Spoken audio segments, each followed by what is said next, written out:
Sasa mimi naona wale jamaa ati wanataka kupanga seminar, ati wamepanga workshop, ati wamepanga retreat, ati waende waongee, sijui wataenda kuongea candidate, sijui wataenda kuongea nini. Mimi nawaambia wale jamaa, tafuteni sera, tafuteni maono, tafuteni agenda. Hawa wananchi wanataka kujua agenda yao ni kitu gani. Wasituzubaishe hapa na kutubeba ufala. Ati kazi yao kubwa watakuja hapa Kisumu, si mnajua? Watakuja hapa Kisumu na maneno yao watasema one term Kasongo must go. Sasa mimi nataka nikuulize wewe mtu ya Kisumu, hiyo ni sera?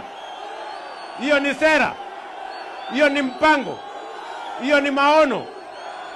Wale jamaa, mimi najua nyinyi watu wa Kisumu mko na akili, si ndio?